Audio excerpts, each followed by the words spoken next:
Aloha. Aloha. Aloha. Well, how's it going, guys? I don't know who's on.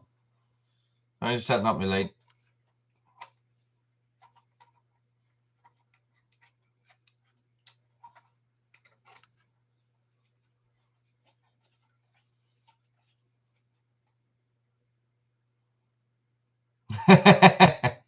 How's it going? Who's on? Say hello. I can't see. It doesn't tell me this information. I need to glean this information from you. Saws, how's it going, man? You're very welcome.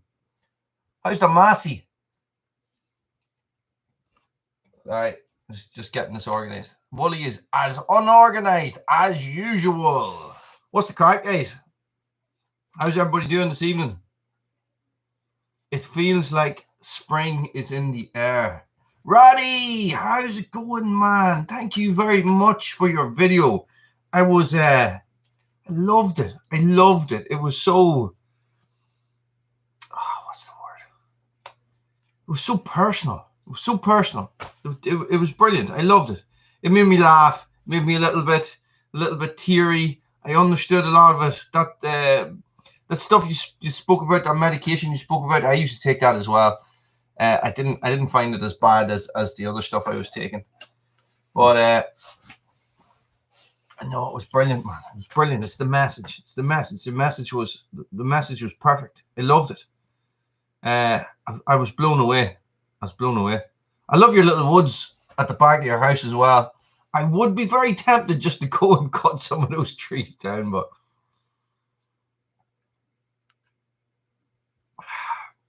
I'm on the vodka again tonight, boys. So, what's the crack?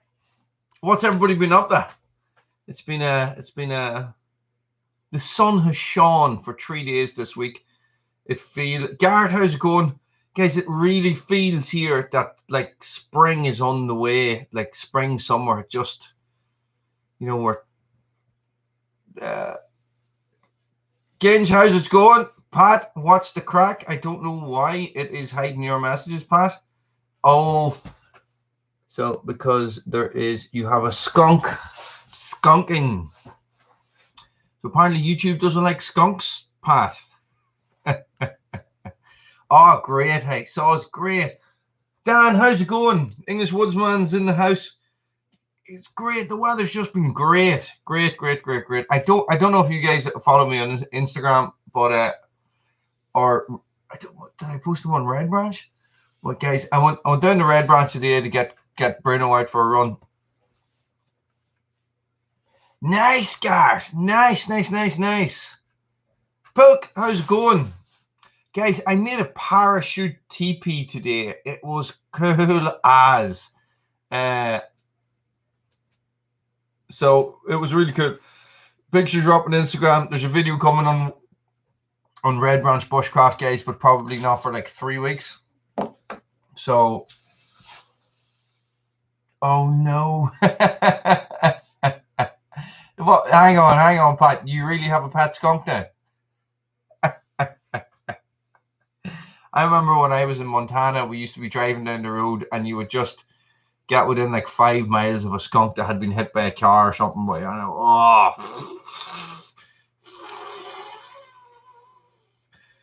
Garrett, first aid trauma course. What course are you doing? I've done a lot of first aid. Did you steal the front wheel of your neighbor's tractor?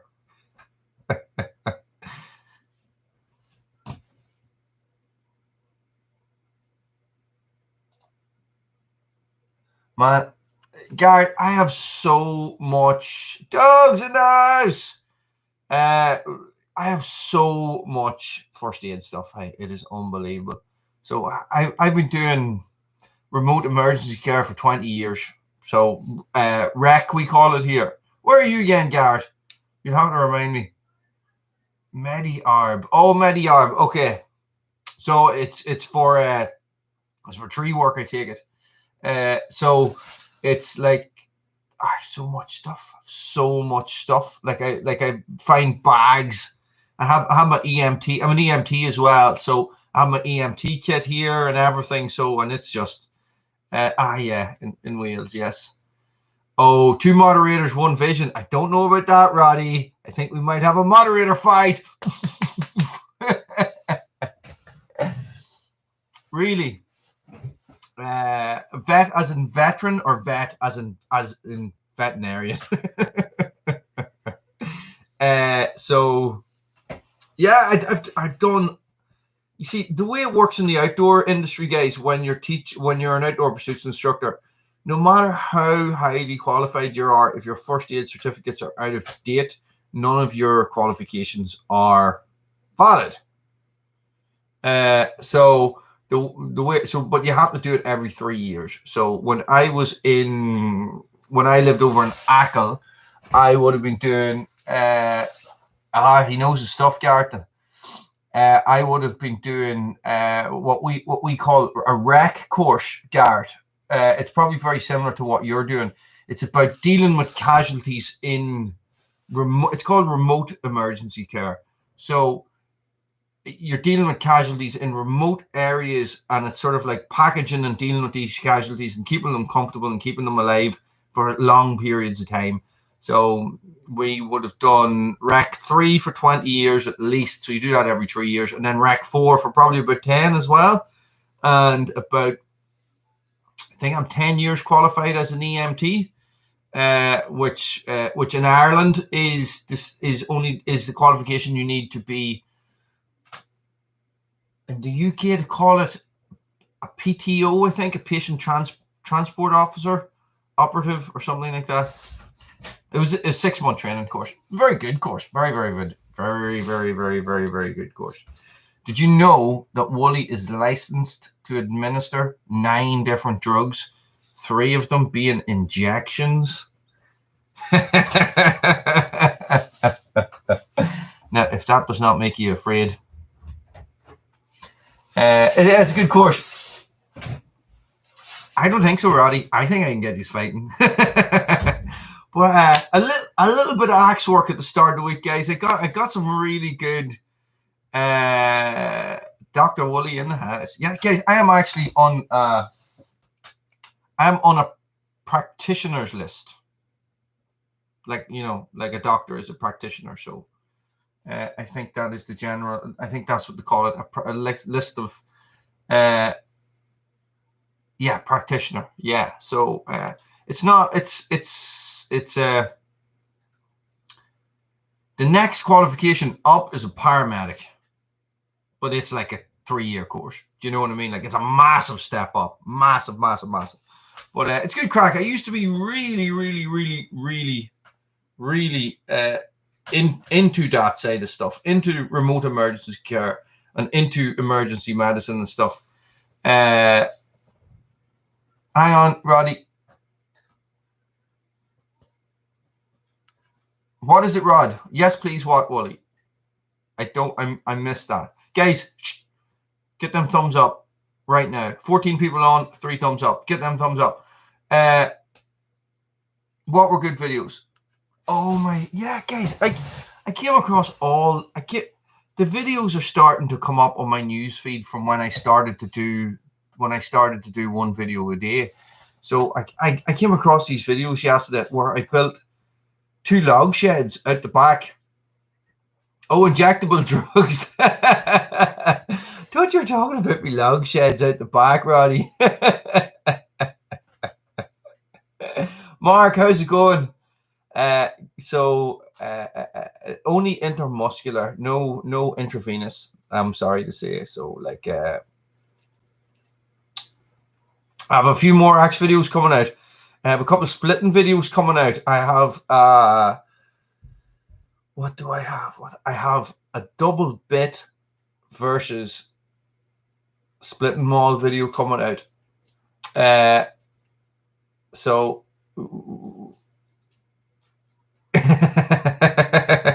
guys, the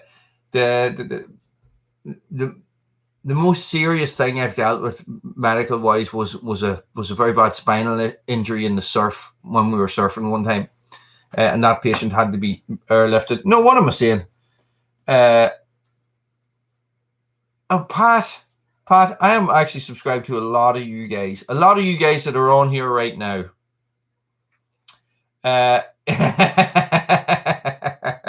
Roddy, you let her fly, but you're a moderator. You can say whatever you want. You'd have to moderate your own comments. So I had a guy. There's a mountain over in the west of Ireland. So as you'll know all about it, Patrick, and perfect, Mark. I love it. No. I did, guys. I did work for a year in ambulance control, answering 999 calls. That'll open your eyes to a lot of stuff. And I had a guy up in Patrick once who took a massive spin behind me. It's a very steep mountain in Ireland. We were walking down this mountain. There's like hundreds and hundreds of thousands of people climb this mountain every year. It's a holy pilgrimage. And there's actually a weekend called Reek Sunday, the weekend of Reek Sunday, and you have 30,000 people climb this mountain over the weekend. So it's I had this guy sort of just start tumbling behind me down this big rock scree slope thing, and I was with all my mountain rescue gear, and there was snow everywhere, and it was absolutely white out blizzard conditions, gale force winds, and this guy, he basically slid to a stop at my feet, and I was like, here we go. I had the dog with me as well. I had pockets with me. It's still, I know. Listen, so the way it works is that come Friday morning, the people start climbing Patrick, right? And they don't stop until Monday morning. And you would have lads coming out of the pub at 3 o'clock in the morning, pissed out of their skulls and going up that mountain. Do you know what I mean? And just, it is one of the mentalest things you've ever experienced in your life. It's like when you're like, we would stand there in the mountain rescue and we would have a medical tent, and it's one of these big Everest, North Face Everest dome tents. It's a geocentric dome, is that what you call it? And thousands of pounds, and it got flattened one year. The wind just flattened it, just destroyed, gone. That's it. Just gather that up and put it in the bin. And you'd be standing there, and it's like standing outside a concert. It's like standing outside a concert or a festival, watching people leave. Just never stops. Glencoe. Where's Glencoe? Is that in Scotland, is it?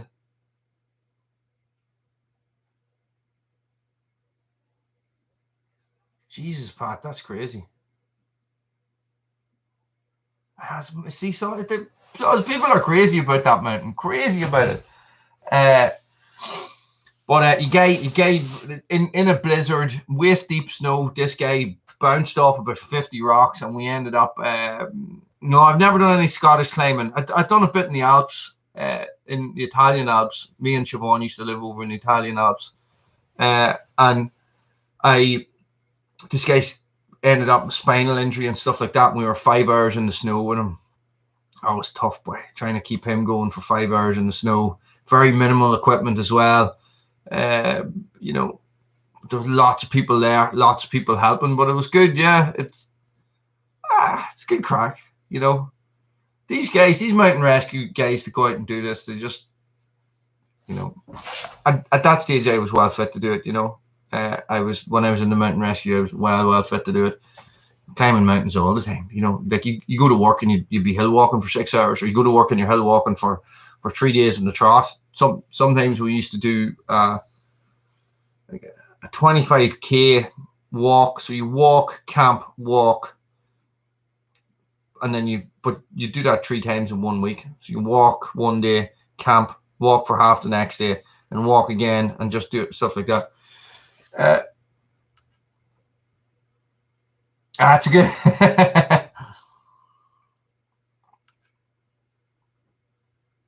Jesus Christ, Pat.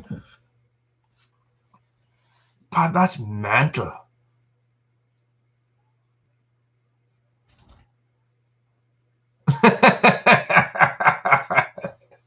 Well, mental. See, I understand what that means, Roddy. Have you ever met Mittens? Have you ever met Mittens? Yeah. Come on. Yeah. Have you ever met Mittens? Stephen, how's it going? I like saws. You can change it. I like tractors. I like tractors. So what's everybody been up to? I'm still itching to get firewood, guys. What?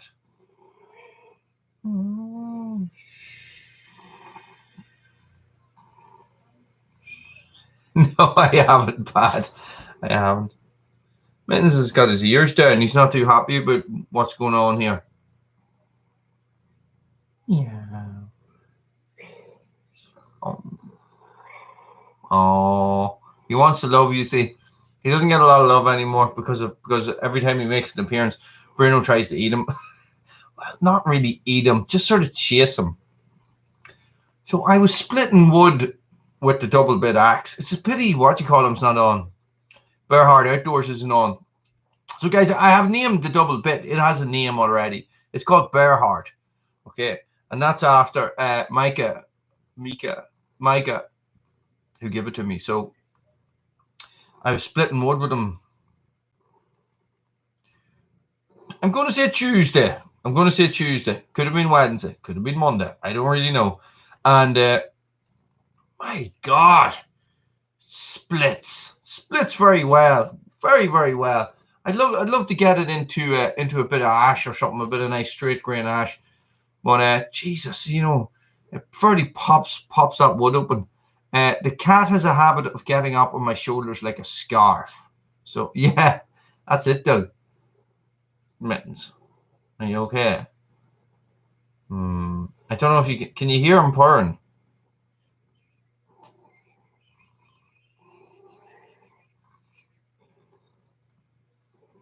Now he's likely to turn around now and just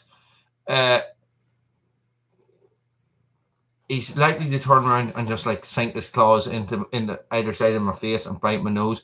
Ginge, at the start of lockdown, it was mental in Ireland. It seems to have either it's calmed down a bit or I just have stopped.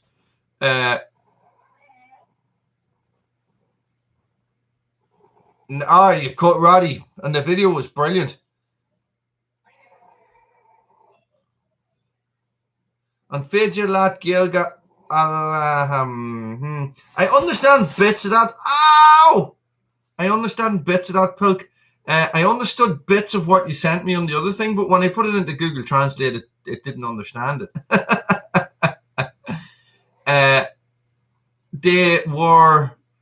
It's crazy. Roddy, it was brilliant. And listen, everybody thinks that their first stuff, you know, I look back at my old videos and I'm like, oh my God. And I've been doing them for 5 years, lads, 5 years. And I was a performer before that, you know what I mean? And guys, but the dog tests were crazy. But what happened here, guys, is that the guards in the south caught a load of people in a very short space of time. And you're talking about bloody vans being stopped at ferries with 50 dogs in them, you know.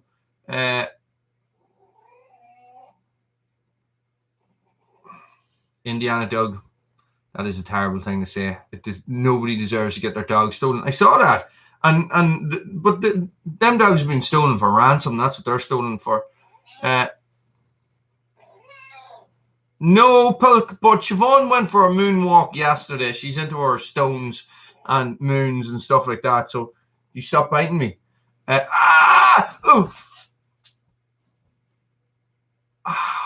Sorry. I never noticed anything, Roddy. Tell you the truth. Right, Mittens, that's enough. You're just too crazy. Oh, yeah. Bloody cats. Huh? But it's nuts. Like, what would you do?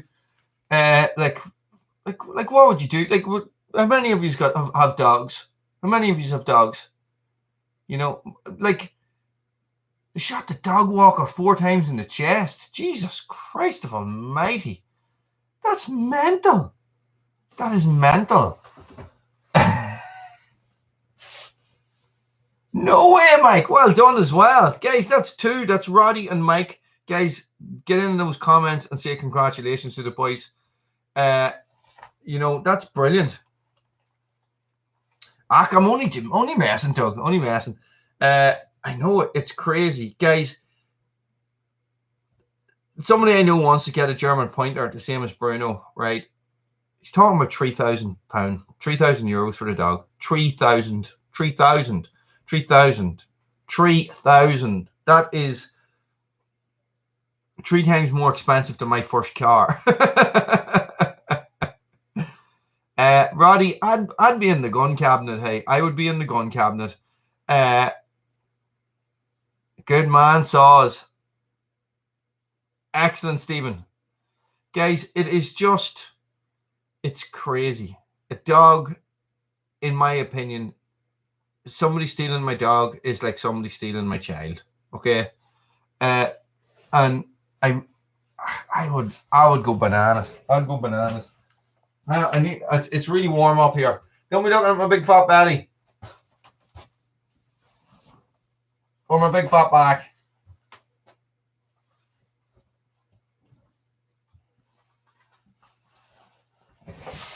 Who gets it?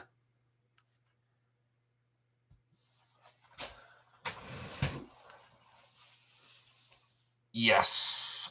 We all understand why John Wick went full John Wick, don't we? We get it. We get it. They killed this dog, okay?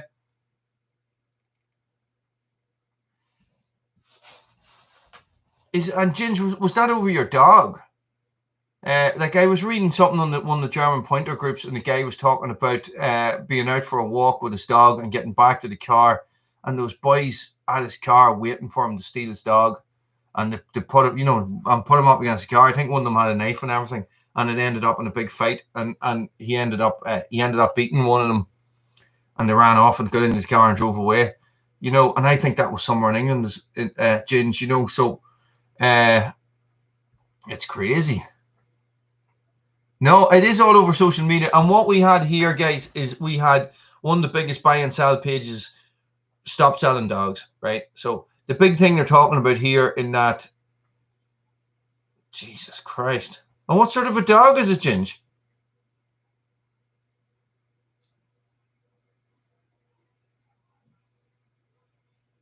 That is mental, boy. Mental.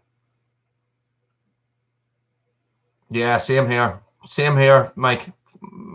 Mental. A bull terrier, boy. Jesus Christ.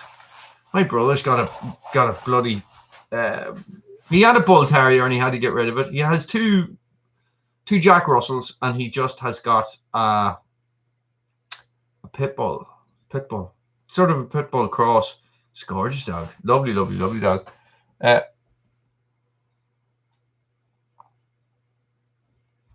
I know. You see, rural Leitrim, there's a certain element, exactly, or a walking stick, guys, a long walking stick. It's very easy to put a point on the bottom of a walking stick, one of those steel points, and say that you need it for the muddy grass or something like that, and you'd fair take lumps out of somebody with a walking stick, by Jesus Christ. 3-4 grand with papers. Well, this is the thing, a dog's worth 3-4 grand. Mental money, and the price of them is still going up and up. Yeah, Roddy, I have Jesus, I must dig it out somewhere. A guy made a thumbstick for me, for shooting. So you put your thumb in the crook. It's got a big steel. It's made out of hazel. It says RBB on it for Red Branch Bushcraft. Get the old slash hook out, boy. Jesus Christ, it makes some shade of them then. Oh, crazy. So, guys, who knows where my t-shirt comes from? Doug, I'll be putting a lot of faith in you for this one now. Do you know where this t-shirt comes from? Staffies are lovely as well, but I met a woman the other day and she had a bulldog.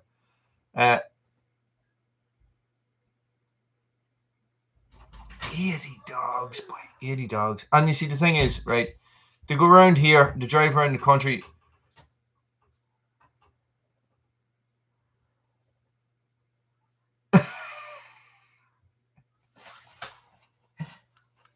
It is. It is. Guys, this is a torch. This is a torch. I don't know if you saw the review I did on this. This company sent me this.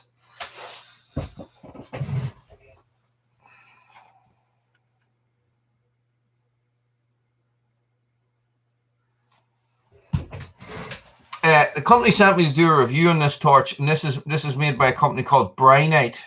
Okay, Rob, how's it going? It is a very good torch. This is a different torch, Pilk. This is a different torch, but it has this very handy carrying handle on that torch. And Pat, but your dog was a Great Dane, wasn't it? Big dogs, big dogs. Well, Bruno weighs a couple of stone, you know. So, guys, this is what I tell Siobhan to take with her. How do you like it? But does the Olight have the all important carrying handle for when dog nappers are coming at you? See, that's the thing. Hey, that's the thing. So it actually is really handy. It's really handy. I'm charging it here because I might go camping tomorrow night. I'm probably going to go camping tomorrow night. How are you getting on with the Olight, Stephen? I have a hate relationship with Olights. I really do. I jumped on the Olight bandwagon last year. Yes, Pawnee. Johnny North, how's it going? You're very welcome. So I bought an Olight last year, a Warrior Pro, I think it was. Jesus, it wasn't cheap either. And we're talking about dog nappers and torches at the minute, Journey North. And what happened was, I have a strop here. I have a strop. I'm stropping my knife. What happened was it kept turning on my pocket. I kept catching the belt clip on stuff, whereas this has never happened with this. I think it was a double belt clip, so that you could clip it onto the peak of the cap as well, which was handy, but I never used it. And you see, your Shane was only 800. You know, wow, yours is a pedigree, and I just got sick of it turning on my pocket. My God, I got so sick of it turning on my pocket. John, how's it going? Oh no, we've been cursing. Yeah, people used to give dogs away. Wow. T11, 100 quid. They're about 100 and Jesus Christ, what is it, 125 or something like that? Well, hey, I put it in the washing machine. Yeah, compared to 3-4 grand, that's right. Bruno, come on up and say hello. Bruno's after the cat. Bruno, come on. Bruno, your public awaits. Up. What are you eating? What have you been eating? Here, up. What's in your mouth? Paint. Paint in his mouth. That's off the wall. Have you been eating the paint off the wall? Bruno, you've been eating the paint off. You can't have it back.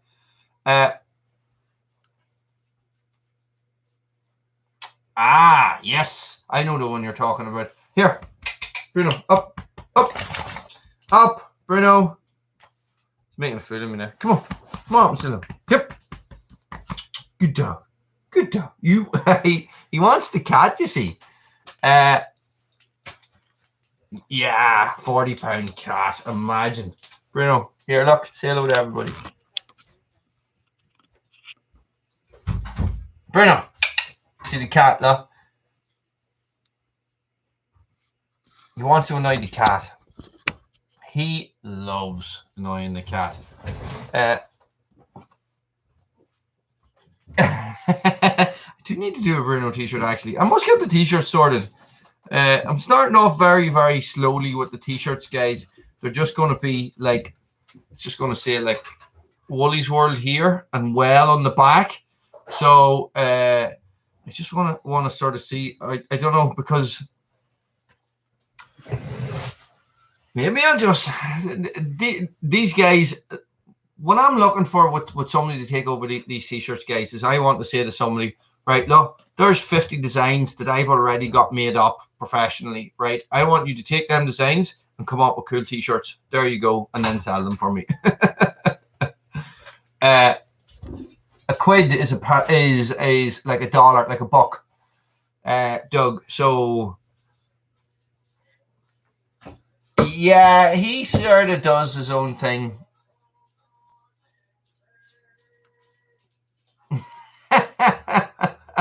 Nice, Mike. Nice. A quid is I don't know where it comes from, but a quid is what we call £1. So like you would say a buck for $1. So yes, train of thought has left the building. It is gone. It is gone. So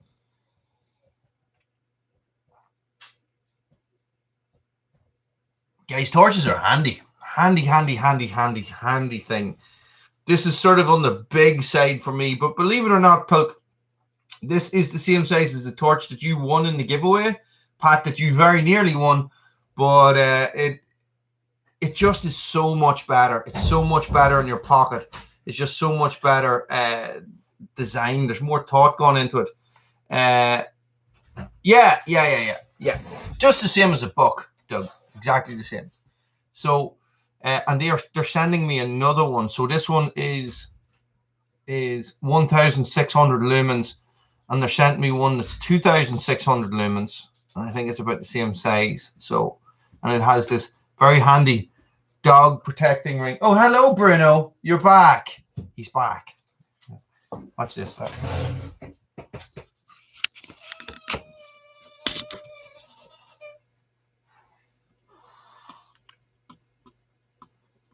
Dog v cat. No, you can't go in there. He wants to go into the toy room because it's full of Sylvanian families, and he loves eating them. Yeah.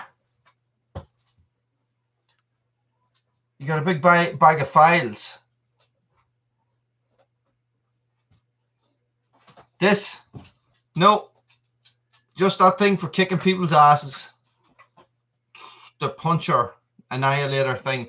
But it is really bright. Jesus Christ, it is so bright. Like, you know, like that is a self-defense mechanism. You know, shining that torch in somebody's eyes, blind for at least a couple of minutes. So yeah, so we have stones as weight. So I weigh 10 stone.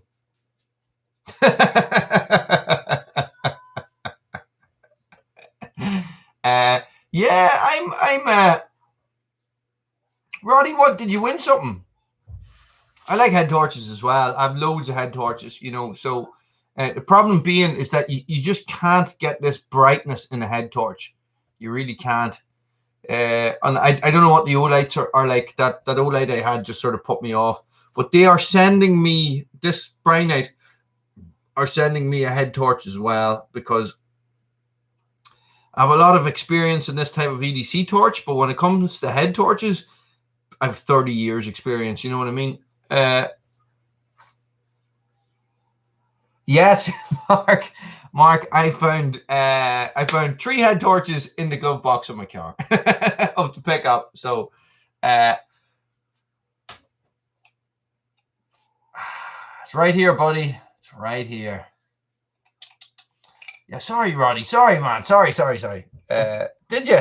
Who did you win them off, or what was the competition? I must have missed the competition. Oh, I don't have Facebook on my phone, because after Christmas I had a massive cull of Facebook. I sort of have this love-hate thing with Facebook, and I left like 100 groups, and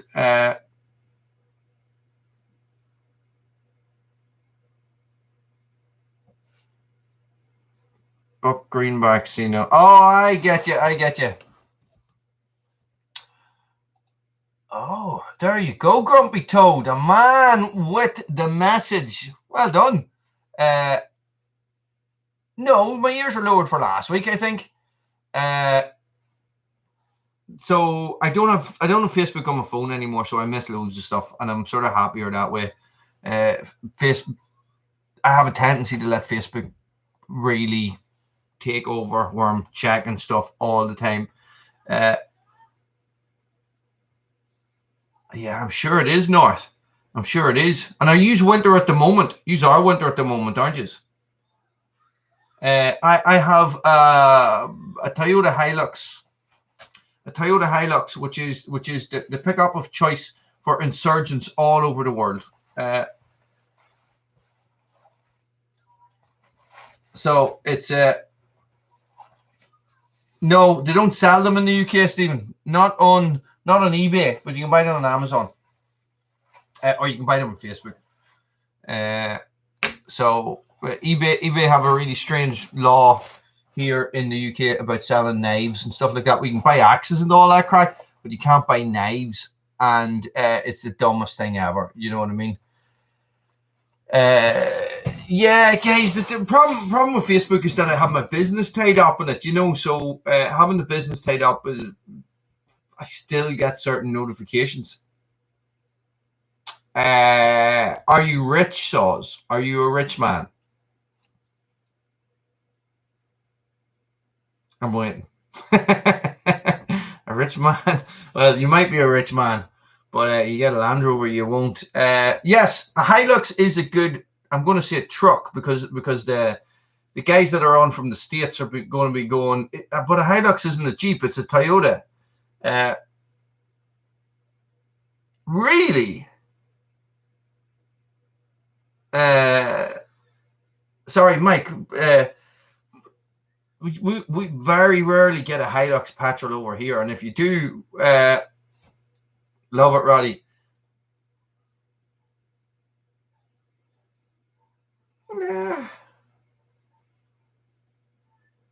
An L200. Wow.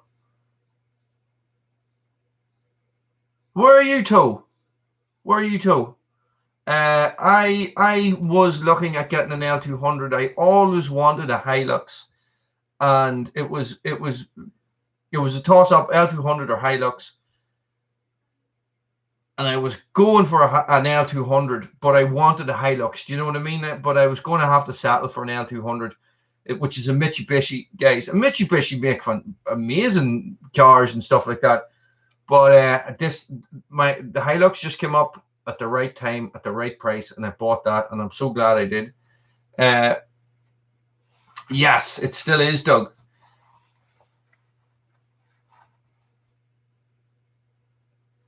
Yes, I have Saws. I don't remember that. Sorry, I'm trying to catch up.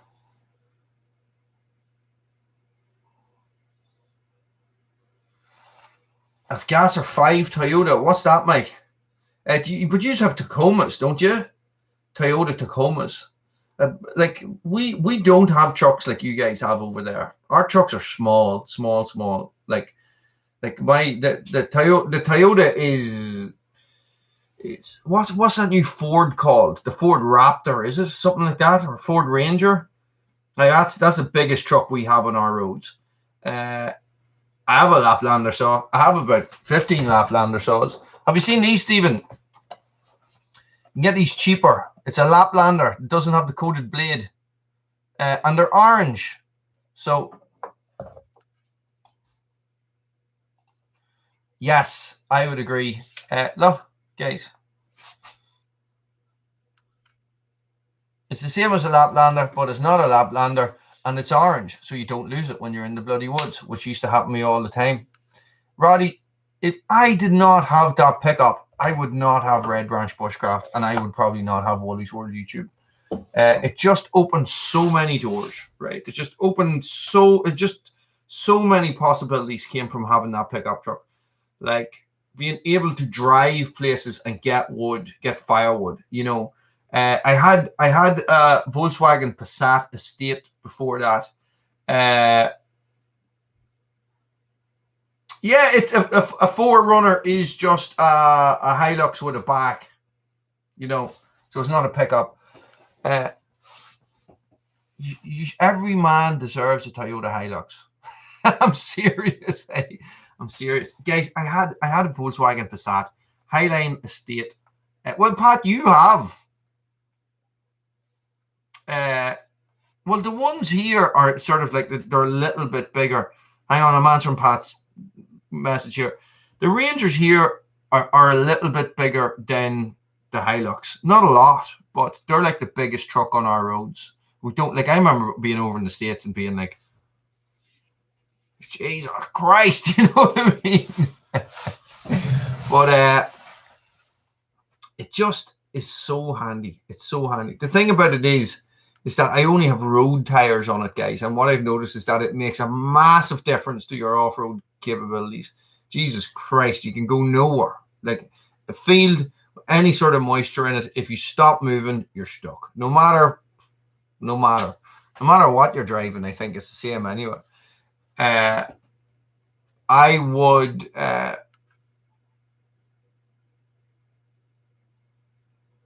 yes, John, I did. And you know, here's the thing, right? You know the Toyota Hilux Invincible, which is their top of the range model. The guys on Top Gear were slagging off the Hilux for how basic it was, right? And they tried to destroy one. Pilk, see you again. And they couldn't destroy it, right? So the whole idea was that they would completely try and demolish this every episode, and then with a standard guy just on the side of the road mechanic to see if he could bring it back to life and get it running again. Next one change. Oh, lucky man. And it's still in the studio, yeah. But what happened is that the guys on Top Gear said the Toyota Hilux is invincible, and Toyota went, we're going to make a new Toyota Hilux. It's going to be top of the range, leather seats, you know, all the bells and whistles, and we're going to call it the Hilux Invincible. And that's where I came from bloody Top Gear. Just shows you. Pilk.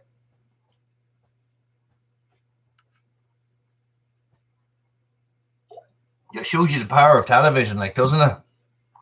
And guys, unreal, right?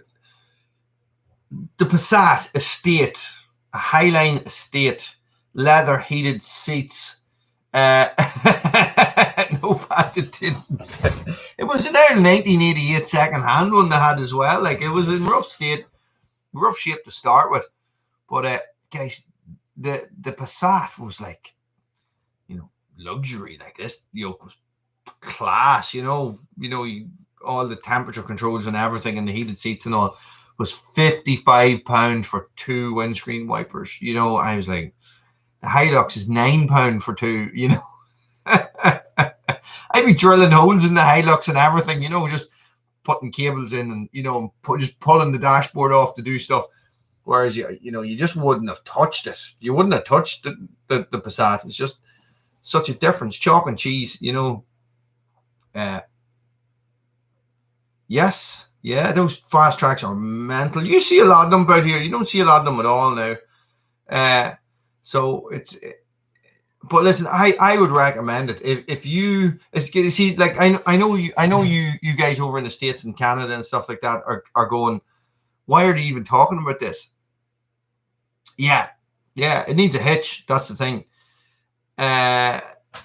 I would have got a single cab one, Roddy, and I would have preferred one, but with the kids and stuff, it just didn't make sense. And Saws, the way it is here in the north, and I was surprised at this, is that there's no crawling to the tax office to try and get your commercial insurance and your commercial tax. You know, it's automatically a commercial vehicle. Up your hood. So it's like, but guys, I would, if you're into firewood or anything like that, yeah, Roddy, go for it, man. I would guarantee it. It's a unicorn! Yay! Guys, the Land Cruisers are mental money. Well, the Hilux is mad money as well, you know. So, what's the crack, Evie? My phone? Yeah. It's downstairs. I don't have it. They give it to you. No, I left it downstairs. I took a picture of you. Nice. Nice. Sorry, I'm looking at your profile picture. Right, so here's the split. UK, Ireland, USA, Canada, the Americas. Okay, that's the split. Guys, in the USA and Canada and Americas and stuff like that, having a 4x4 pickup truck is an absolute standard, right? Everybody has them. But here they are very, very few and very far between. Saws mind-boggling. That is,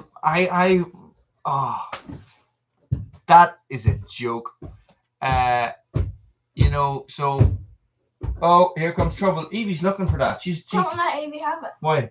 Because they're supposed to do that in Avatar. Ah. Are these vans, Mike? Everybody drives vans. Panel vans, you call them. So that's very, very, very, very, very few. And they're not even driven. I know. My brother had an Isuzu. It actually wasn't an Isuzu. It was a Corvette, but it was an Isuzu. And I tell you what happened, Roddy, is I bought my Hilux off a guy who works for the electricity network. He was a tree surgeon for the electricity network, right? And he was given that Hilux straight out of the factory. That's yours. You drive that. He drove that its whole life. And when they were changing them over, they give them the option to buy it, right? He bought it, and they give them the new Isuzu D4 or whatever, D-Max or whatever they're called. And he was like, he wants the Hilux back. He didn't like it. The government are banning the burning of turf. And we spoke about turf last week, guys. The banning of turf and firewood. The Green Party is in government in the south of Ireland. We have a three-party government in the south of Ireland who all joined up together against the only other party who actually had won the election. So, like, transits are a great yoke, right? Here's the thing. Let me finish up on pickups, guys. On pickups, right? I would say 60 to 80% of the people that own and drive pickups in the UK and Ireland do so because they look cool, not because they're used for their intended purposes. Okay. You know, it's not anybody that's in the trades and stuff like that. They drive vans, right? They do, yeah. You can get a Hilux in a single cab. Definitely. You can get a two-wheel drive Hilux as well. Much smaller, much lower to the ground. You know, so yes. Mike, exactly. Everything gets delivered here. People don't go and get stuff, or if they do, everybody drives vans and has big builder trailers. So, you know, guys, it's absolutely mental. So there was an election last year or the year before in the south of Ireland, right? We have four main political parties, right? Fine Gael, Fianna Fáil, the Green Party, who are not actually a main party, Labour, and Sinn Féin. Five, okay? Sinn Féin are what you guys would, anybody, international policies, Sinn Féin are directly tied with the IRA, which is the Irish Republican Army, who fought in the north here against the British, right? So the whole of the south of Ireland is against Sinn Féin. Well, not the people, but the government, the newspapers, the television and stuff like that. No, I'm not going to stop either sauce. That's an absolute joke. It's just the dumbest thing I've ever heard.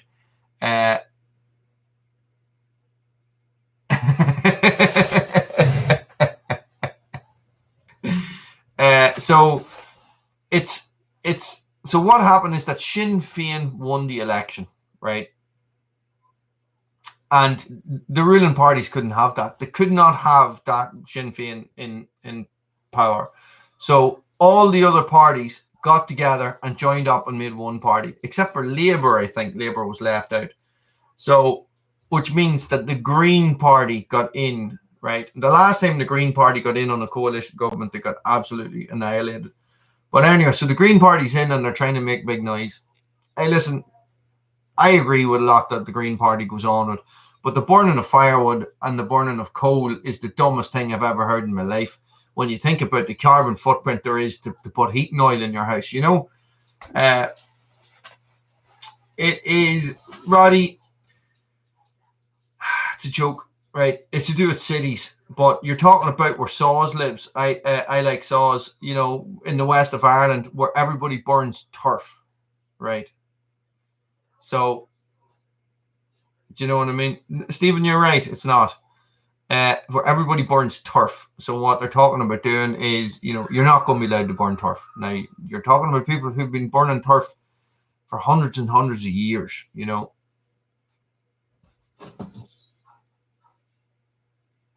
Yeah, that's it. Hey, that's it. Yeah, yeah.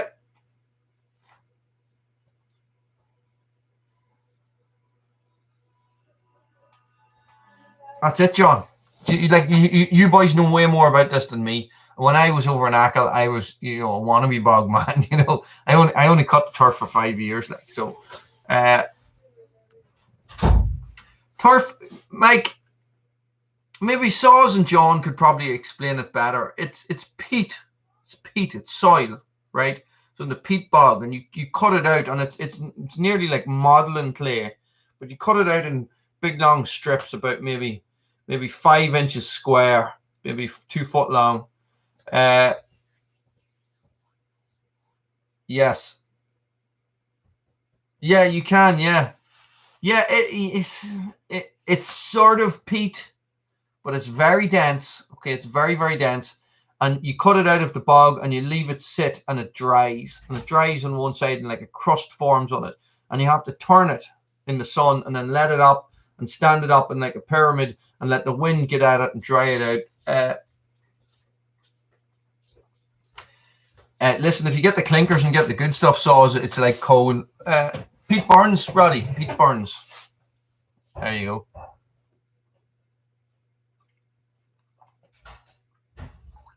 That's the way it probably is here, Doug, to tell you the truth. I know that there was a massive big change in wood stove legislation. Wood stoves went mental here 20 years ago. Everybody put in a wood stove. Like the wood stove downstairs in this house must be 20 years old. I'd love to see what would happen if you put a new one in, you know, a regasification stove. It would just be, you know, yeah, Mike, pretty much, yeah. Burns well. There's good heat out of it.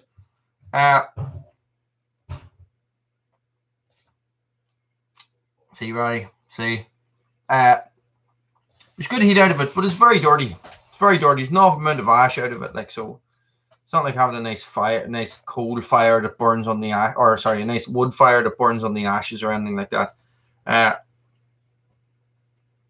don't know. Right, listen. I watched a really good video by Wrangler Star. Yes, I just said that. And I only burn moss to get rid of midges. You got to think about, right, Mike, you're up in Alaska. You got thousands of miles of forests, right? The ash, yeah, but so is wood ash. Wood ash is really good for your garden as well. Hang on a second. So, what are you on about? Yes, you see, Journey North. So, guys, especially up in the north and in Canada and stuff, you know, you've got so much trees, so many trees. Like we can't even comprehend. Like I remember being in Montana and it just was unbelievable to see these forests just stretch out for as far as I'll get to that in a second, Pat, right? So here's the thing, right? For you guys, you can walk out into the forest and cut down a tree. Even if you have to drive to the forest to cut down that tree or cut up a dead tree that's in the forest. You know, you cut that up. You know, your carbon footprint is you driving to there, you using the fuel to cut that up, and you taking it home, okay? And then you burn it, right? What about an oil field that is taking oil from the ground and then the refinement of that oil to turn it into usable fuel and into kerosene, and then it being shipped all over the world in big tankers, okay? And then the distribution gets smaller, so it comes into a port in Dublin, you know, it gets sent out to the distribution places and then into your local oil man, who then brings it to your house and pumps it into your oil tank. You know, you got to think of it like that. Yeah, no problem, Doug.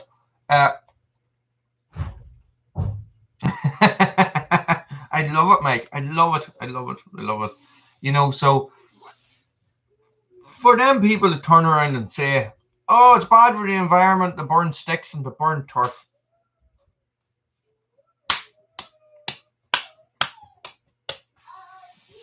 You know what I mean? Unreal. Unreal. What are these people thinking? Right?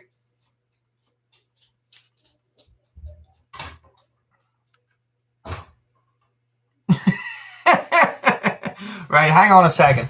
You're going to ban burning wood unless it's under 20% moisture content. Okay, I didn't know that there was a moisture content thing in it. Well, you shouldn't really be burning wood if it's over 20% anyway, I would say. But hey, you know, sometimes you got to burn what you got to burn. Yeah, Roddy. Jeannie, come on, Doug. What a bad excuse. It's 10 o'clock at night. There's no school on. But that's what I think, guys. I really think that these people in power haven't a bloody clue. But yeah, yeah.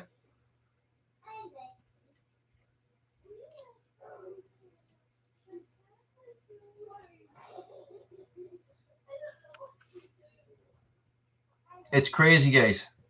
Guys, it's absolutely crazy. Sometimes you just have to go. You know, when a government comes up with a new plan, you just have to go to yourself. These people haven't a clue, boy. These people have not got a clue. See, then like they're already taxing you on the fuel you're buying. You know what I mean? Like so. So listen, I live on the border, right? So I live in the north of Ireland. South of Ireland is 300 yards away if I drive one road, and it's like this, right? So if I buy a bag of coal, I don't know how much a bag of coal is, right? But I'm going to say £15. I know. Like these batteries that they're using for these electric cars are an absolute blight. Do you know what I mean? So it's absolutely mental. You know how bad these things are. Nice. Oh, you just get beach coal. Ah. I know. I used to buy wood over in Achill when I was over in Achill. I know it's crazy, right? So, Grumpy Toe, you buy a bag of coal that costs you €16. It costs me £14 because you pay a euro extra because whatever, never mind the exchange rate. See, if they both were the same price, you would still pay £1 extra because of, you know, carbon tax that the government has put on it. You know, but you can drive across the border and buy it for £1 cheaper. You know, it's like I don't get it, guys. I don't get it. I don't understand what governments are doing. I really don't. Government, I don't understand what you're doing.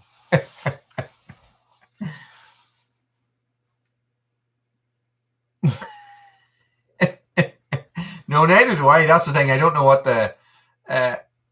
Yeah, I heard diesel cars gone by 2030 or something like that. They'll be praying that bloody Hilux out of my cold dead hands. No, I don't buy it. I don't buy coal at all. I haven't bought coal in 3 years anyway. You know, so I would, you know, it's just wood for me. Wood. So it's I don't get it. I don't get it. Like I plant a lot of trees.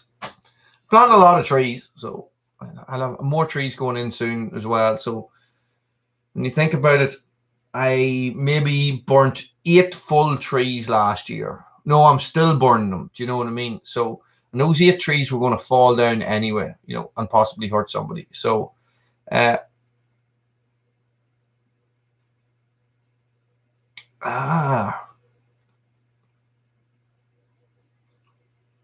I'm sure, Mike.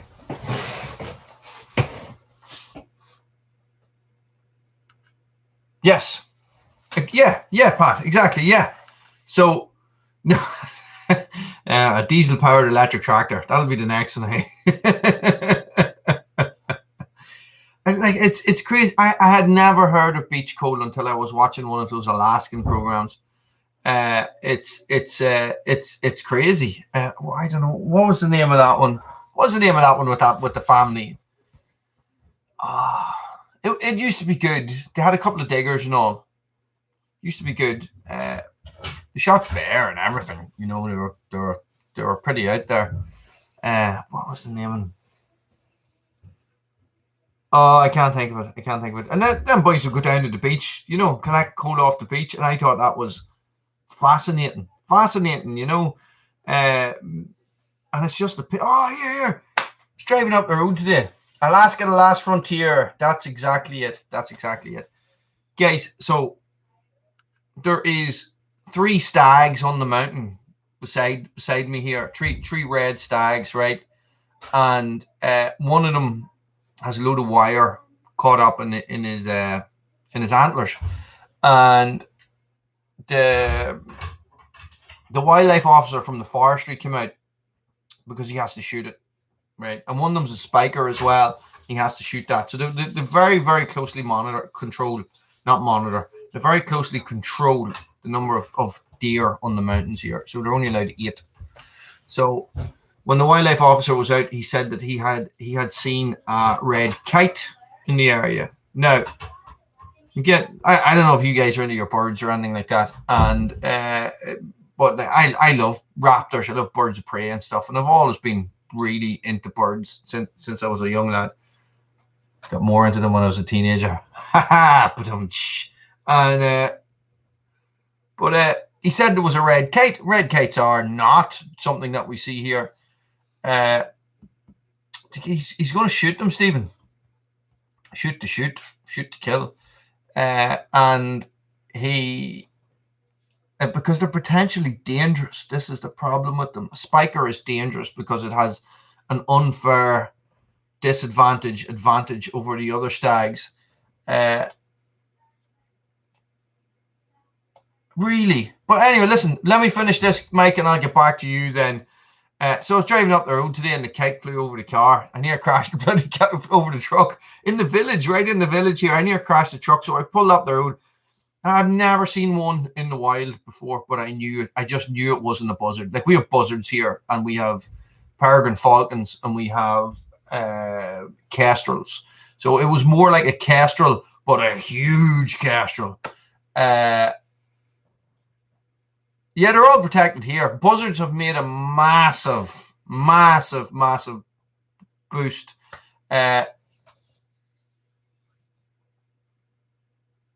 That's so cool.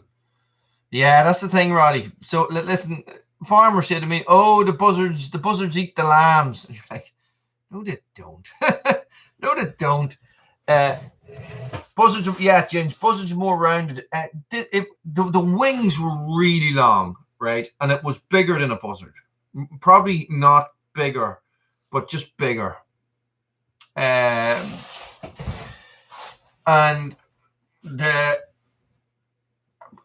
which saws now, would you say the crows do more damage, or would you say the buzzards do damage? Now, anytime, see, here's the thing, right? Saws, use of sheep over there. We don't have sheep here. Buzzards eat dead animals, yes, and buzzards also eat worms. Like every time I see one on the ground, it's digging worms up out of the cow pat. And so the thing is that, hang on a second, I've lost it now. Rio, what are you doing this time? Yeah, I couldn't believe it. I couldn't believe it. Absolutely couldn't believe it. Caribou Mike, we can get most of the, we can get pretty much anything, any gun. Northern Ireland and UK have 3 different gun laws, right? So in Northern Ireland, guys, yeah.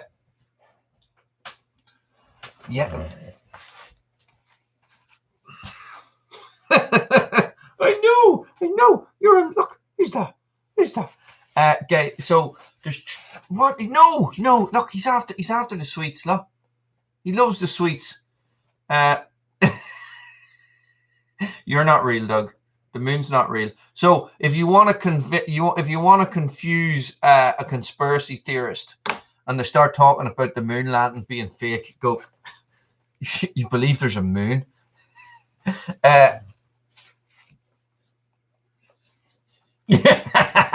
Fight. Bruno. Oh, you're freezing, Bruno. You must be outside. But what was I going to say? So listen, this is the crack, right? In the south of Ireland, there's gun laws. In the north of Ireland, there's gun laws. In England, there's gun laws, and they're all different. Stop it. Stop it now. That's enough. You're getting a bit boisterous. Sit down now. Sit down. Sorry, Bruno's being a bit Bruno-ish. So we have all different gun laws, right? All different gun laws. Basically, it's like this. If you can prove a need for a gun, you can get it. There's just loopholes that you have to jump through. See him trying to open the door, look. There's loopholes that we have to jump through, right? So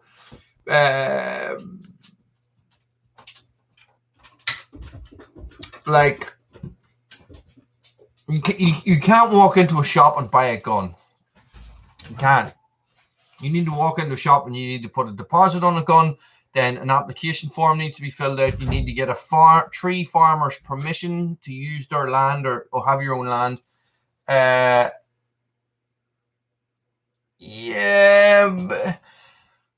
Roddy. Those. It's hard to know by like the grouse hunters and stuff like that. It's really hard to know. It's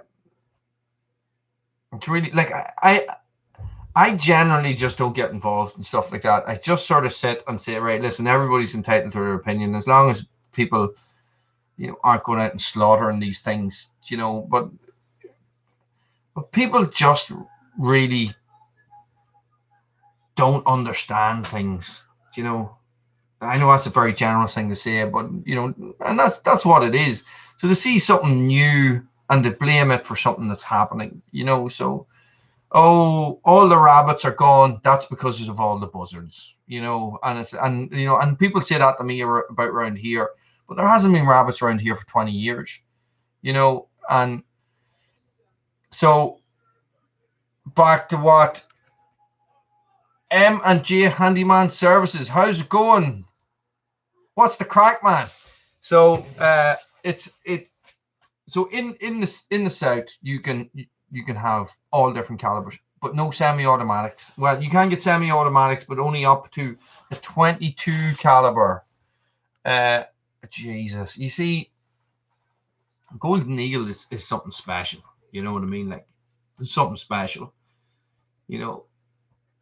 But listen, they slaughter the deer here. They slaughter them. We have so few deer. It's not like Scotland, guys. It's not. I know down in Wicklow they have thousands and thousands and hundreds of thousands of deer, but up here we have very few. I'm talking about under 20. Still, people shoot them. Mark, no problem. Thank you very much. I'll see you next week, or I'll see you in the comments. So what, like a friend of mine was telling me, was poisoned as well. Jesus Christ! See, we've golden eagles here now, not here, but in Northern Ireland, up in the northwest. You see, Roddy, you aware of we can only have 8, right? And they shoot the rest. Nevins is full of deer, hey, full of deer. A friend of mine, when I worked in Castlebar, a friend of mine lived up in Nevins and up out through Newport there, heading up into the Nevin range. And he would be driving out of his house in the morning and there'd be 50 red deer in the road. Like he'd have to beep the horn to get through them, but it's like this. So like a friend of mine, like I've been deer stalking and stuff like that, and a friend of mine owns a gun shop in Uri, and and like I be in his gun shop. In the north, we can own pistols and handguns, whereas you can't do that in the south, and you can't do that in England either. But you can't like go into a shop and buy an ER-15 or like that.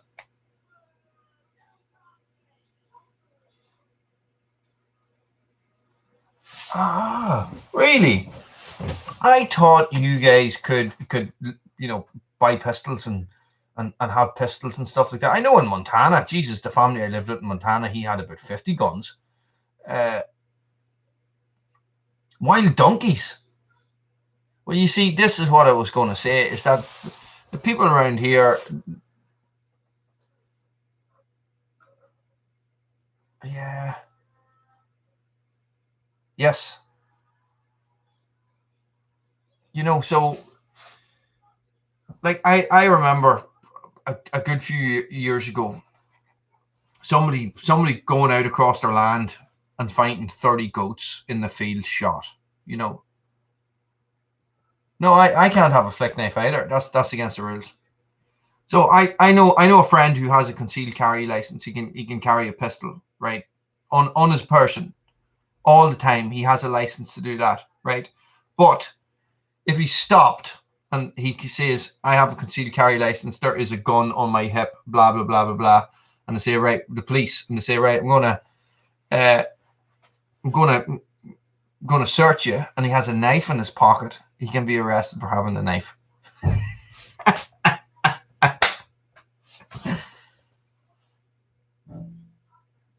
Okay, Mike. Yeah.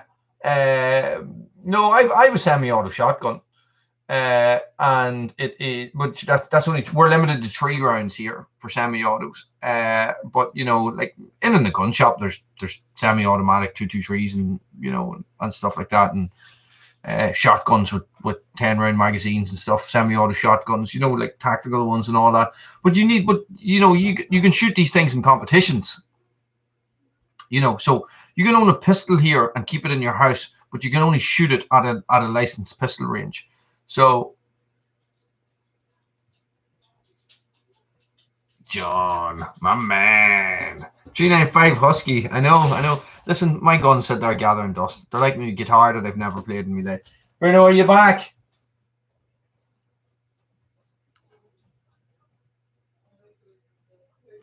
Uzi machine gun. No, I have held an Uzi machine gun. I have never fired one. Hello, Bruno. Can I help you with something? What is it? Bruno's after something.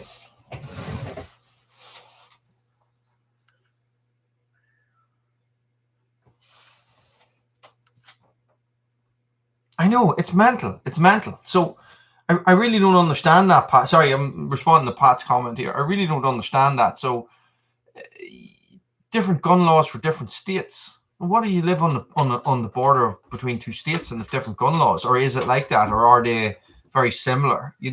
I know I was out in California, and I was going, oh yeah, I can't wait to go to America and go to all the gun shops and go to all the army surplus shops and everything, and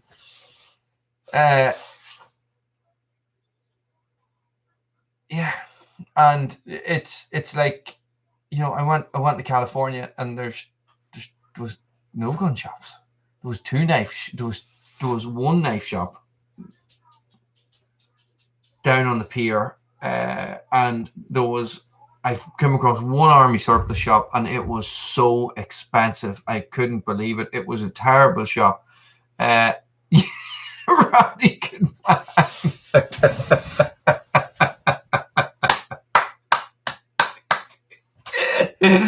I like saws as well. I really do. I like saws like saws. Yes, I am really into chainsaws. Jesus.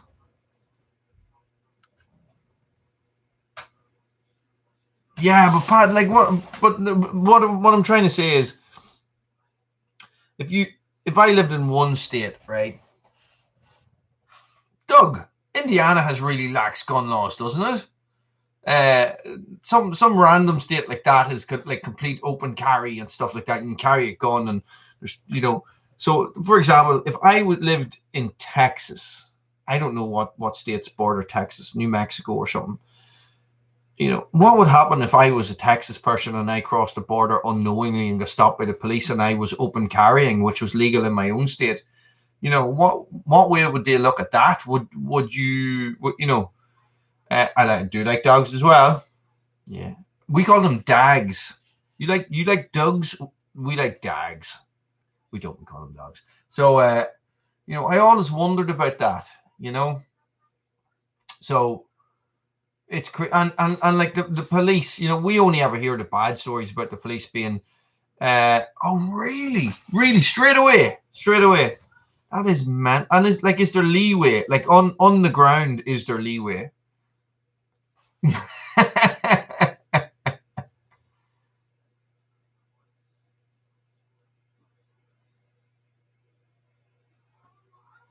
Floater.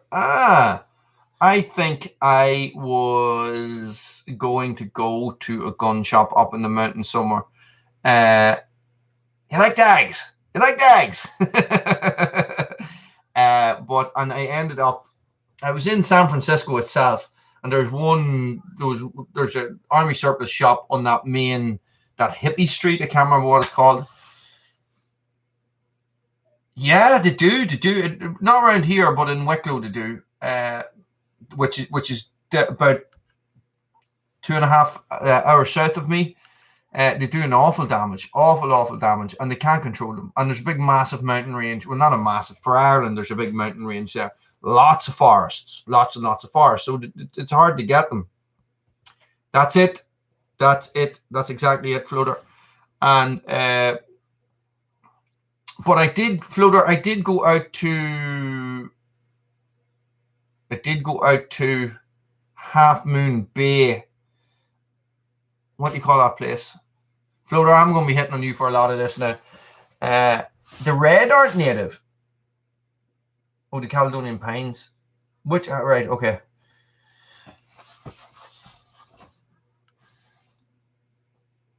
I know, but I had that's where we were going. So, Floater. So, but then we went out to Cannery Row, Monterey Bay. That's it, good man, Monterey Bay. But when we were in Monterey Bay, we went around the bay to the other place where they shot Lost Boys, and we went past this amazing. We were on the bus, you know, because we didn't hire any cars. We went on the buses and stuff, and we went past this. It looked like the most amazing army surplus, you know, place out in its own in the middle of nowhere. Had a big mad juice out the front and all. I was like, oh, we're going to stop there.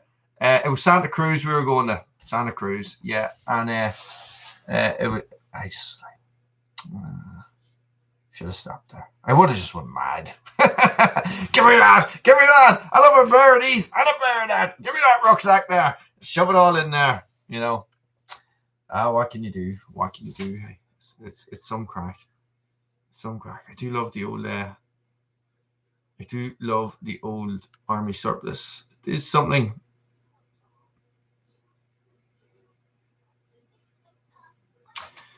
Doug, it depends where you are. In the north here, it's controlled.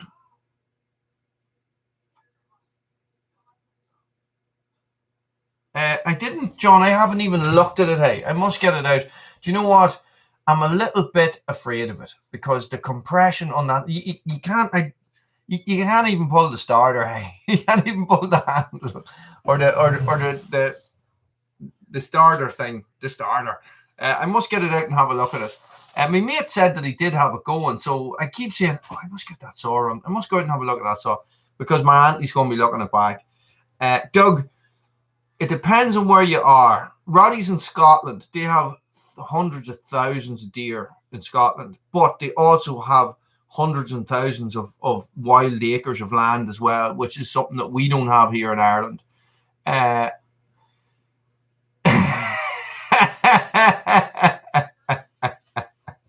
Who's playing at the weekend, Roddy? I actually don't know. I haven't. I've lost track I've lost track of the Six Nations completely. I missed a weekend. Oh, Ireland's playing Italy. He's playing France. Oh.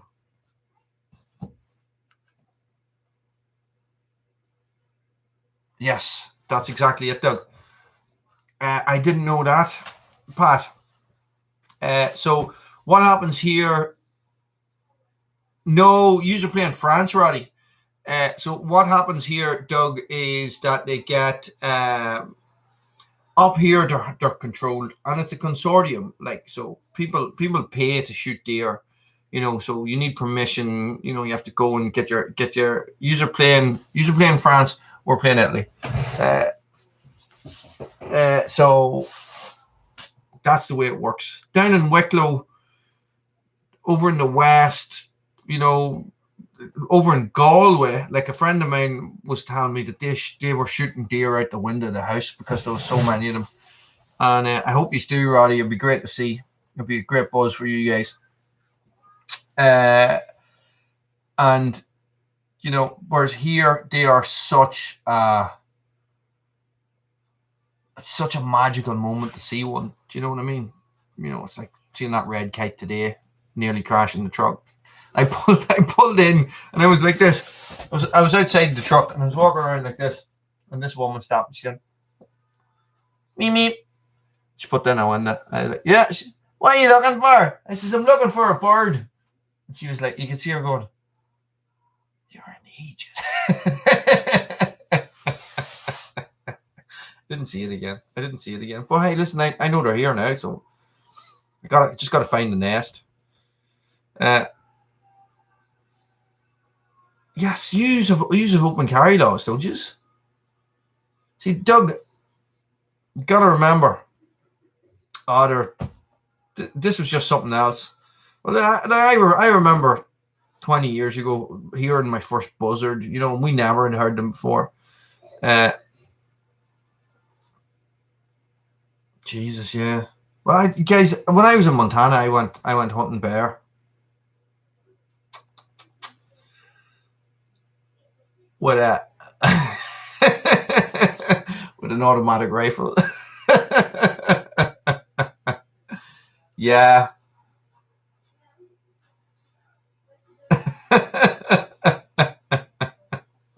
I know, it's just we're a different breed, but we're a different breed, aren't we? We just sort of do things a little bit different, Man crashes his car looking at a woman driving down the road.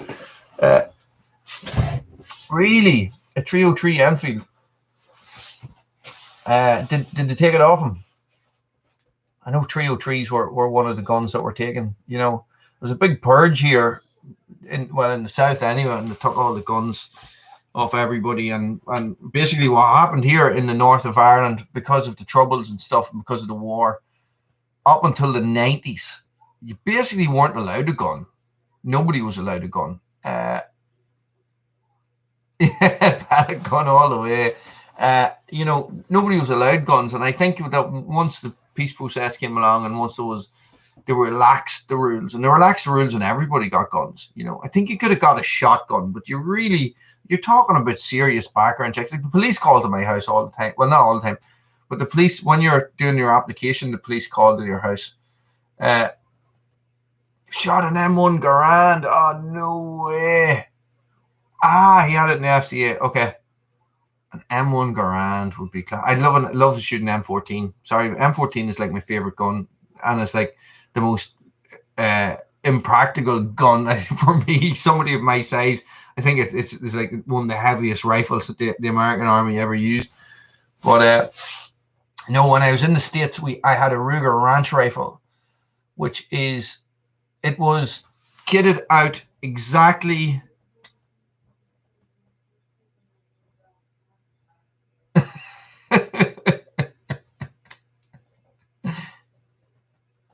Yeah. Nice. $20. My God, that's crazy. That's crazy. But guys, we're all sort of in the same age area. We all have seen the A-Team. Yes, the original A-Team. Well, I went bear hunting with the gun that the A-Team have. with that silvered barrel, collapsible stock, and a 30-round magazine, and I had 2 of them duct taped together. I was going to shoot a bear with 60 rounds. I pity the fool. I pity the fool to give the man from South Armagh the automatic rifle. That was semi-automatic, actually. It was a nice gun. It was a really nice gun, and it's an M14, I think, is what they call them. No, it's not. No, it's not. It's not an M14. A ranch rifle, they call them. Did Ruger make the M14? Who made the M14? M stands for military, doesn't it? Wasn't that the whole thing about them? So an M16 military.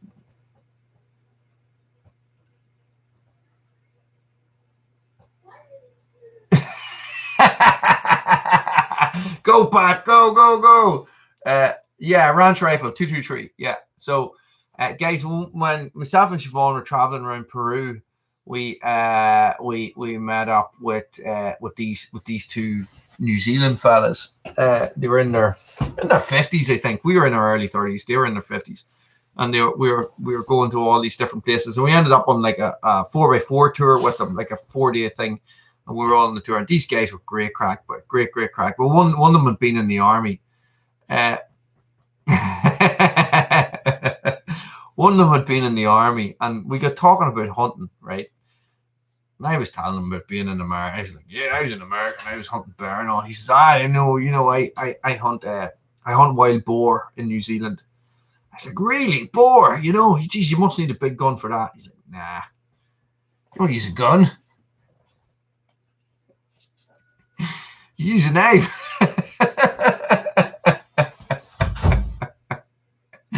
So what he did was he went into the forest with him and his dogs and a knife, and the dogs would corner the boar, and he would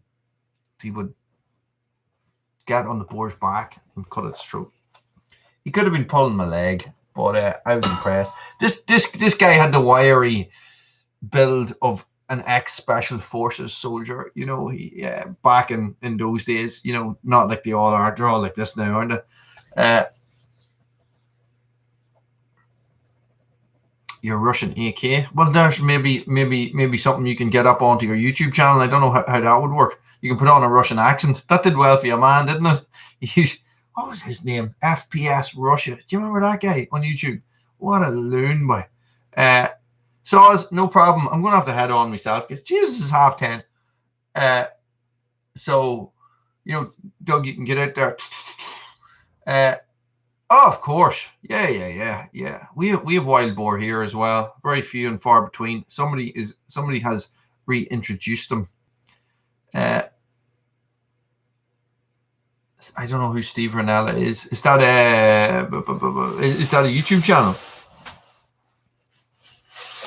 What's coming up in Woolys World? Woolys World. I don't know. Let me check.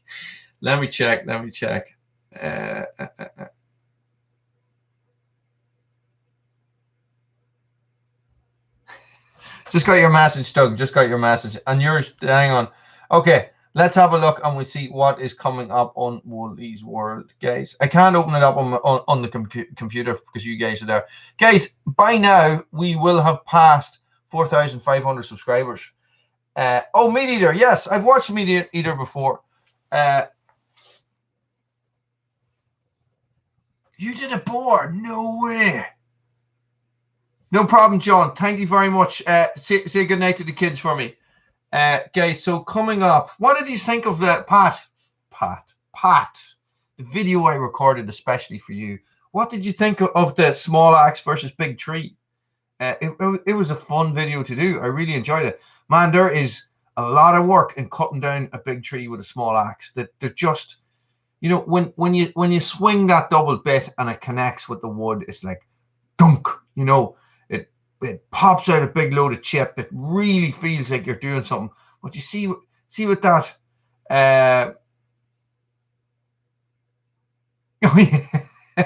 guys, it was such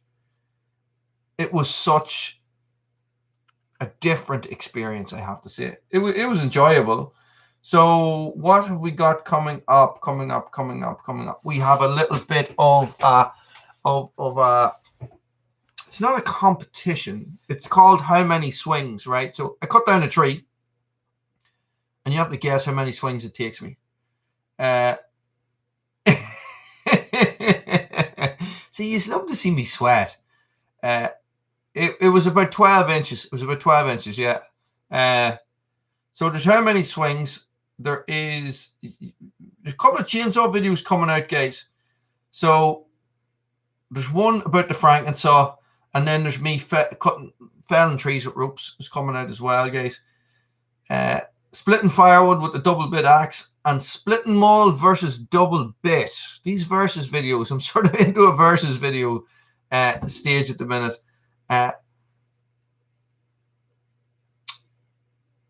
No, Pat, what I did, I took the top of it. I took the top of it away for the shelter build, and I firewooded the bottom section of it, and that's what I used. But I used the saw to cut it up.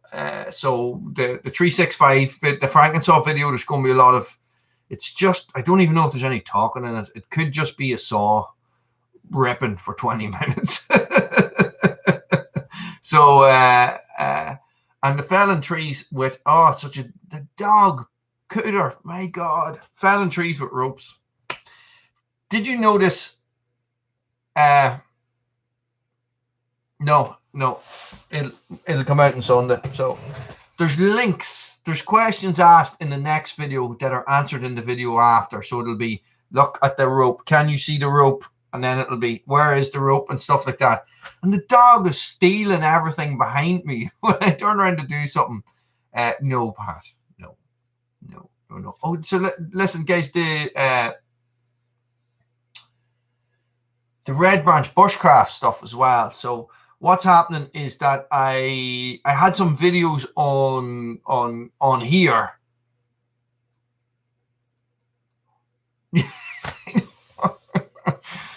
Do you see, the next time he goes to take off up the mountain, I'm going to tie myself to him. Listen, you can watch me get bounced along up the mountain behind him. That dog is he's like a racehorse, boy. He's like a racehorse. But it's crazy. It's crazy. A fair bit of chainsaw and stuff coming out. I need to get down to Red Branch, and I need to just sort of get building that stuff. It's sort of starting to feel like back to Red Branch time. Unfortunately, I need to wait.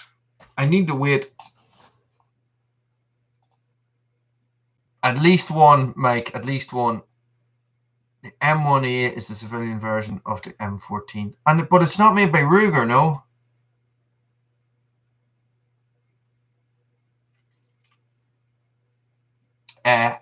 So I uploaded a version of the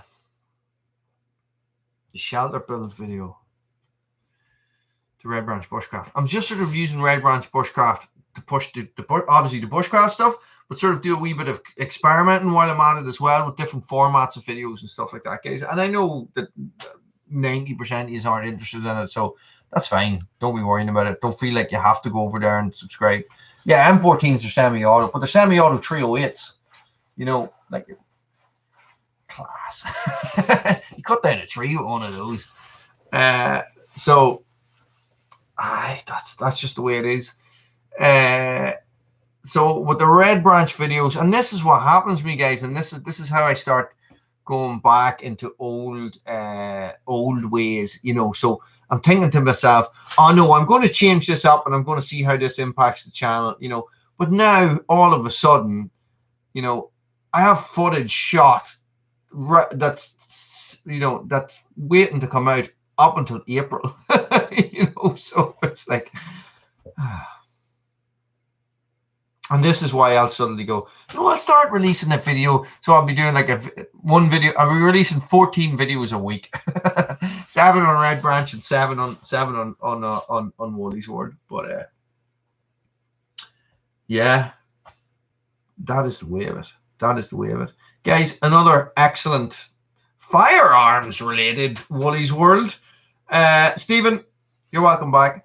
It was a bit random, but thoroughly enjoyable, guys. I am going to say good night, and I want to thank you all for coming along to another Woolys World, guys. There will be no videos on a Friday anymore. It's just going to be the live feed. So videos are going to be on Woolys World are going to be Wednesday and Sunday.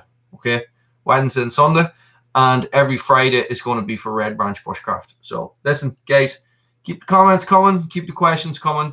Any ideas for videos or anything you want to see, guys, just ask. Do you know what I mean? So okay, that's it. And guys, feel free. No, I actually actively encourage you to share my videos to anybody you think might like them. Let's get that subscriber base up. I know these live chats are cool because there's only ever maximum 20 people on, so it's all, everybody can get their questions in and we can have the crack. Guys, I can't see anything because my glasses are off, so so you're going to have to wait. So but listen, it's all about getting Woolly out there as well. So that's it. Stephen, I like the live streams too, guys. This is the thing. The unexpected, before I go, the unexpected side effects. I will have a look. So, big tree with black powder. If only, boy. If only. Maybe I can shoot it over with the 308. Oh, sorry. With the shotgun. So, unexpected side effects of uploading every day was the community that we have built up. With all you guys, it's on now, and the crack that we have in the comments and stuff like that. And, you know, me getting up every morning and replying to comments became part of my day. I don't have that anymore. It's a bit strange. So, no problem, Mike. Guys, thank you very much for watching. Stay frosty. I will see you guys in the comment section, and if not, I will see you live next Friday at 9 o'clock. Oh, before we go, Pat, Doug, you guys, get your heads together. Would you like to see a your side of the pond live stream that I do at a later time so that you guys are sitting down in the evening to watch? Let me know what you think about that. Ah, the 365. I have ran 3 different chains on it already, quite recently. So I had the semi-chisel chain, I had the full chisel chain, and what I have to do now is I might try noodling with a ripping chain, but I need to get some big wood for that. I have a ripping chain for the Frankensaw. So I would like to do I would like to see how it handles ripping up big rounds, you know, noodling up big rounds. But it's 24 inch. That's the only thing. But Oregon seem to have faded away into the background again. They're not really interested in sending me more stuff. You need to let me know what sort of time frame that would be, Pat. Like, what time is it there now with you? I have to write this down. What time is it there now?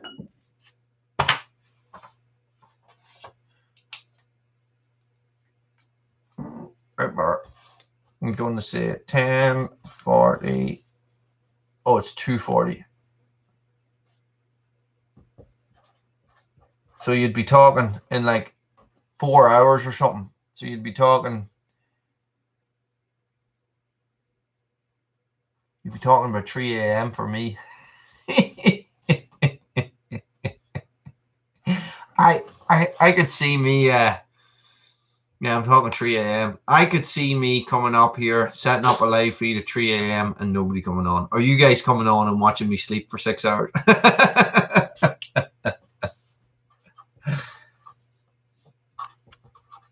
3 a.m. or 4 a.m. Guys, I tell you what we'll do. I'll think about it. Guys, thanks for watching. Stay frosty. You too, Floater. Right, guys. Thank you. Night night.